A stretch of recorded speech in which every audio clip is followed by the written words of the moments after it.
আমার আম গাছটার মধ্যে না একটা ঠালার মধ্যে যে ভুমরা বাসা বাঁধছে, তো এই জন্য এই যে সাইমনের পাপা দেখো ডিমের যে খোসা আছে এটার মধ্যে আগুন জ্বালায় দিয়ে দিছে যেন ভুমরাগুলা মরে যায়। এই যে দেখো ভুমরা, তারপরে যাইতেছে না, দেখছো কত ভুমরা।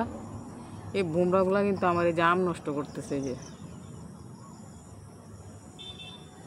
এখন দেখি এই যে এটা দিছে কতটুকু সাকসেস হয় দেখি, কিন্তু ধুমা লাগতেছে ভুমরার, এই যে চোখে মুখে ভুমরার কিন্তু ধুমা লাগতেছে, এরপরে কিন্তু যাইতেছে না। এটা দিছে কতটুকু সাকসেস হয় দেখি, চোখে মুখে ভুমরার কিন্তু ধুমা লাগতেছে, এরপরে কিন্তু যাইতেছে না।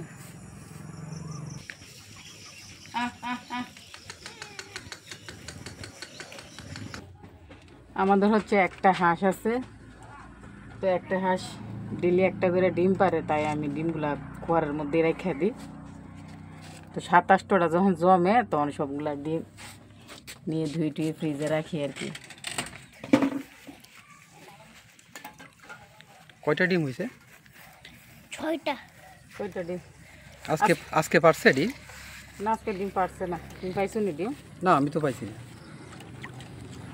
কালকে মনে খাওয়ান হয়েছে না ভালো করে, এই কারণে আজ ডিম পারছে না। এটা হতে পারে। তো বন্ধুরা, আমাদের কিন্তু ডিম কিনতে হয় না, এগুলো কিন্তু হাঁসের ডিম। সাইজটা একটু ছোটো, কারণ এই যে হাঁসটা ছোটো, এই জন্য ডিমের সাইজও ছোটো আর কি।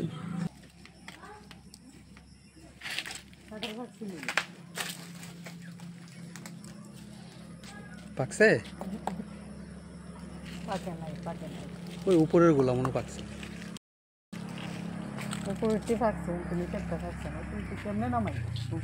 মই লাগবো, মই লাগাইয়া তারপর দেখতে লাগবো। Hey guys, good evening. কেমন আছে সবাই? আশা করি সবাই খুব ভালো আছো। তো আজকে কয়েকদিন ধরে তো বৃষ্টি নাই, তাই বাইরে আমার যে লাকড়ির চুলাটা আছে আমি ওইটাতে রান্না করি। আর এখন বাজতেছে প্রায় সন্ধ্যা 6টা। তো রাতের রান্নাটা হচ্ছে এখন আমি বাইরে বসাই দিব। তো চলো রান্নাঘরে যাই।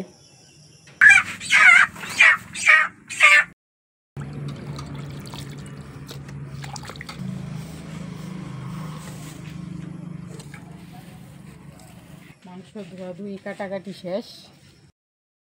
মাশাল্লাহ কত সুন্দর মরিচ ধরছে। তো রান্না করার জন্য কয়েকটা কাঁচা মরিচ পেরে নিই। পিঁপড়ো খাইতেছে, বেশি পারবো না, এই যে কয়েকটা পারলে হবে, মরিচগুলা ঝাল বেশি।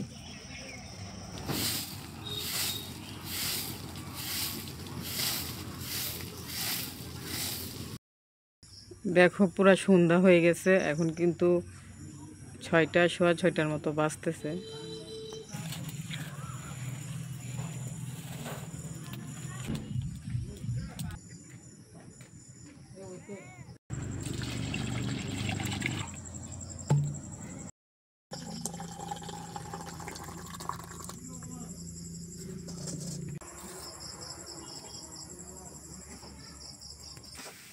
আলু দিবা লগে? আলু বেশি দেওয়া?